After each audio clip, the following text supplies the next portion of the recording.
Nifty daily analysis video में आप सबका स्वागत है। हमने कल क्या डिस्कशन किया था उसके बारे में हम पहले एक बार रिवाइज कर लेते हैं। हमने क्लियरली कहा था कि अगर 400 के ऊपर अगर निफ्टी निकलती है इस पॉइंट के ऊपर तो हम निफ्टी में एक कॉल की पोजीशन ट्राई करेंगे। हमारे टारगेट 500 तक के हो सकते हैं, लेकिन निफ्टी ने यहाँ पर इस लेवल के ऊपर सस्टेन नहीं किया और निफ्टी फिर से इस जोन के अंदर आ चुकी है। यानी कि निफ्टी ने अगर यहाँ पर सस्टेन कर अगर इस पॉइंट को अगर ब्रेक किया होता, यानी कि 30-40 पॉइंट भी अगर ऊपर चली जाती, तो यहाँ से आपको अच्छा खासा मूवमेंट निफ्टी में देखने को मिलता था। लेकिन निफ्टी ने किया क्या है एक्चुअली, निफ्टी एक जोन में अभी फिलहाल फंसी हुई है। कर हमने एक चीज़ और बताई थी आपको कि निफ्टी इस तरह से साइडवेज है फिलहाल 2 दिन से। हो सकता है निफ्टी एक दिन इसी जोन में बिता दे और इतनी बड़ी रेंज का फिर एक दिन ऊपर की तरफ या नीचे की तरफ यहाँ से ब्रेकआउट या ब्रेकडाउन दे सकती है। तो जितना दिन मार्केट इस जोन में फंसा रहेगा उतना ही बड़ा मूवमेंट ऊपर या नीचे की साइड आपको आने वाले दिनों में देखने को मिल सकता है। तो देखिए नीचे की जो लेवल है वो कौन सी है, 250 के आसपास की एक नीचे की लेवल है और 400 के आसपास की ऊपर की लेवल है। तो यहीं से मार्केट बार बार रजिस्टेंस और बार बार इसी पॉइंट से सपोर्ट ले रहा है। तो अगला हमारा किस तरह से व्यू हो सकता है, देखिए अगर मार्केट इस पॉइंट पर फिर से आ जाती है तो यहाँ पर हम कॉल की पोजीशन के लिए ट्राई कर सकते हैं। अगर मार्केट इस पॉइंट पर आ जाती है तो यहाँ पर हमें पुट के बारे में सोच सकते हैं। तो हम इसी हिसाब से सोचेंगे कि मार्केट किसके बीच रहने वाली है। अगर आइदर साइड अगर मार्केट इस लेवल को नीचे की साइड या फिर इस लेवल को ऊपर की साइड ब्रेक करते हैं तो फिर हम बड़े ट्रेंड के लिए मार्केट में एंट्री करेंगे।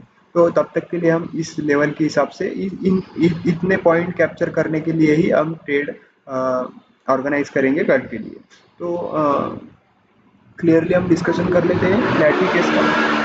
अगर फ्लैट की केस में अगर मार्केट मान लो यहाँ पर आ जाती है इस पॉइंट के आसपास, यानी कि 250 के आसपास अगर मार्केट फ्लैट की केस में आपको मिल जाती है इस पॉइंट के आसपास, तो यहाँ पर हम एक कॉल की पोजीशन ट्राई करेंगे।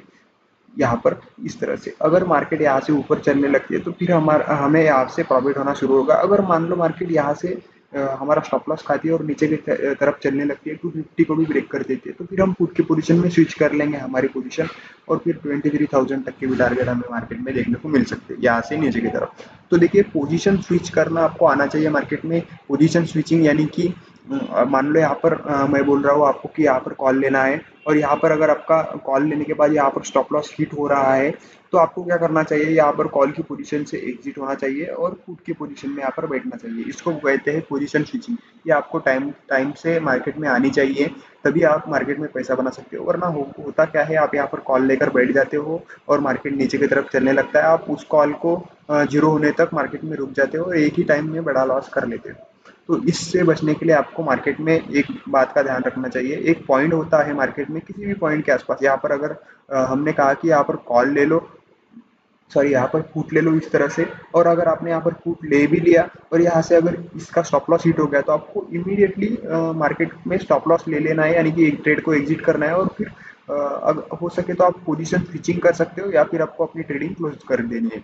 उस टाइम पे आपको मार्केट से छेड़खानी नहीं करनी है, यानी कि आपका स्टॉप लॉस खाने के बाद भी अगर आप मार्केट में कॉल या पुट कोई भी ट्रेड आपका होल्ड करते हो तो ये सबसे बड़ी गलती है आपकी मार्केट में। आप तब तक सक्सेसफुल नहीं बन सकते जब तक आप इस चीज़ को मान नहीं लेते, यानी कि मार्केट से आपको एक टाइम पर हारना पड़ता है। अगर आपने 100 का कॉल ले लिया हो और आपने स्टॉप लॉस वहाँ पर रखा हो 80 का, तो आपको 80 पे अपनी हार मान लेनी चाहिए मार्केट में और उसके बाद मार्केट को आपने छोड़ देना चाहिए। क्योंकि अगर आप हार नहीं मानोगे तो मार्केट आपका कॉल 20 पे बिकवा देगा और आपको 80 रुपये का लॉस दे देगा। तो इससे बचने के लिए आपको 20 पॉइंट का स्टॉप लॉस ले लेना है मार्केट में चुपचाप से। उसके बाद आपको फिर से अच्छा ट्रेड मिलेगा, उसमें आप फिर से 20 पॉइंट का रिस्क लीजिए।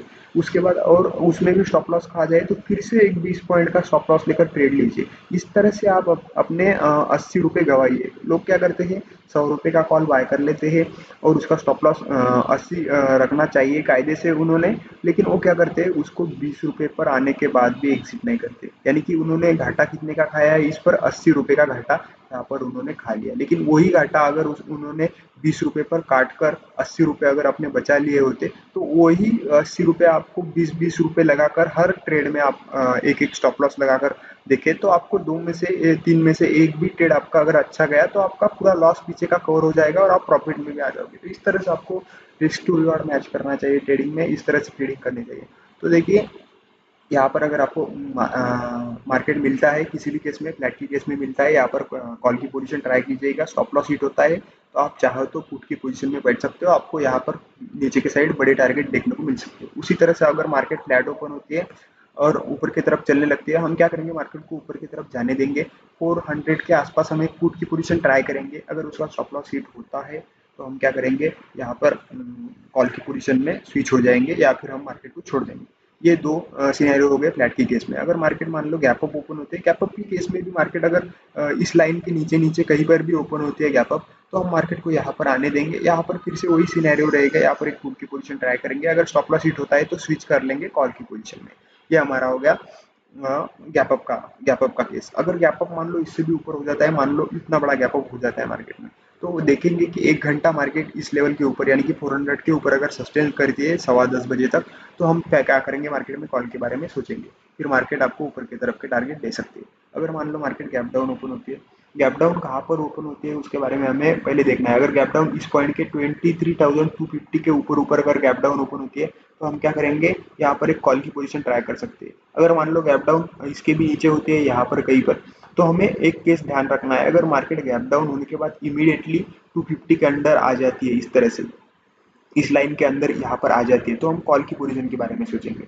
और अगर नहीं आती है और यहाँ से रिट्रेसमेंट लेने लगती है, तो जो भी 50 मिनट की कैंडल होंगी हमारी, उसके बाद जो भी दूसरी 50 मिनट की कैंडल अगर उसका लो तोड़ती है इस तरह से, तो फिर हम पुट की पोजीशन में मार्केट में बैठ जाएंगे, फिर हमारे टारगेट बड़े हो सकते हैं इस केस में। तो निफ्टी में आपको ये चीज़ ध्यान रखनी है। अब हम बैंक निफ्टी के बारे में भी डिस्कशन कर लेते हैं। बैंक निफ्टी में भी सेम इस तरह से आपको पैटर्न दिख रहा होगा। बैंक निफ्टी भी एक साइडवेज पैटर्न में है। बैंक निफ्टी में हालांकि हमने कहा था कि 50,000 के ऊपर अगर आप कॉल की पोजीशन में बैठते हैं तो आपको 500 तक के टारगेट देखने को मिल सकते हैं, लेकिन 200 पॉइंट के टारगेट तो बैंक निफ्टी ने आज दे ही दिए है। एक्सपायरी के दिन 200 पॉइंट के टारगेट भी बहुत बड़ी बात होती है। तो यहाँ पर बैंक निफ्टी में ने तो हमें अच्छा प्रॉफिट दिया, लेकिन निफ्टी में हमें अच्छा खासा प्रॉफिट आज देखने को नहीं मिला।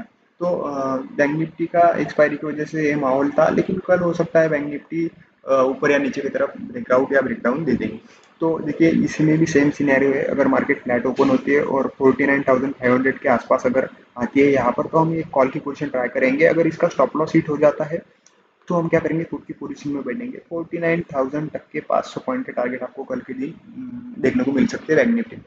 सेम फ्लैट ओपन होती है और ऊपर चलने लगते हैं, हम क्या करेंगे, 50,000 के आसपास मार्केट को आने देंगे, यहाँ पर एक पुट की पोजीशन ट्राई करेंगे। अगर मिलता है तो यहाँ तक का टारगेट मिलेगा, वरना मार्केट इसको ब्रेक करती है तो हम एग्जिट कर लेंगे और कॉल की पोजीशन में स्विच हो जाएंगे। उस केस में हमारे टारगेट ऊपर की तरफ 500 पॉइंट के आपको देखने को मिल सकते हैं।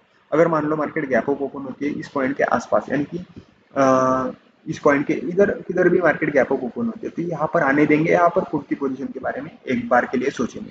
अगर यहाँ से मिलते हैं टारगेट तो यहाँ तक के मिलेंगे, वरना वही हमारा ऊपर की तरफ अगर ब्रेकआउट हो जाता है तो यहाँ पर कॉल की पोजीशन में स्विच हो जाएंगे। अगर मान लो मार्केट गैप डाउन ओपन होती है, गैप डाउन अगर इस लाइन के ऊपर ऊपर होती है, तो यहाँ पर सपोर्ट का हम वेट करेंगे। सपोर्ट लेती है मार्केट तो यहाँ पर कॉल की पोजीशन के बारे में सोचेंगे। अगर गैप डाउन बहुत बड़ा होता है यहाँ पर, तो एक बार के लिए मार्केट अगर इसके अंदर आ जाती है तो ही हम कॉल के बारे में सोचेंगे, वरना अगर मार्केट इसके अंदर नहीं आती है और यहाँ से रिटर्न हो जाती है तो वही 50 मिनट के टाइम फ्रेम में लो को ब्रेक होती है, हम पुट की पोजीशन में इस तरह से मार्केट में बैठ सकते हैं। तो सिंपल रखिएगा ट्रेडिंग को, ये जोन है, इस जोन को आपको ड्रॉ करके रखना है। देखिए, एक बार फिर से मैं एक जोन के बारे में बता देता हूँ। निफ्टी में भी सेम जोन है, बैंक निफ्टी में भी सेम जोन है। इस जोन के ऊपर की तरफ या नीचे की तरफ ब्रेक होने पर ही आपको बड़े टारगेट मार्केट में देखने को मिल सकते हैं। तब तक के लिए मार्केट इस तरह से, हमें मार्केट में छोटे छोटे टारगेट यानी कि 50,000 से लेकर 49,500 इस 500 पॉइंट की रेंज में हमें ट्रेडिंग करनी है। यहाँ पर पुट लेना है, यहाँ पर कॉल लेना है, और इसको ब्रेकआउट करते हैं तो फिर उस तरह से हमें उस पोजीशन में बैठना है। तो इस तरह से आप ट्रेडिंग कर सकते हैं बैंक निफ्टी में और निफ्टी में कल के लिए। तो अगर आपको एनालिसिस अच्छा लगा हो तो लाइक शेयर कीजिए चैनल को। और आपको अगर फ्री में डेली बेसिस पर अगर आपको ट्रेड्स चाहिए, फ्री ट्रेड और फ्री भी अगर चाहिए ट्रेड, तो आप हमारे व्हाट्सएप ग्रुप को ज्वाइन कर सकते हैं, जिसमें आपको डेली बेसिस पर फ्री और पेड ट्रेड्स मिलते हैं, जिससे आपको डेली बेसिस पर अच्छी खासी कमाई आपको उससे हो जाएगी। इस बेसिस से आप ज्वाइन कर सकते हैं व्हाट्सएप ग्रुप को।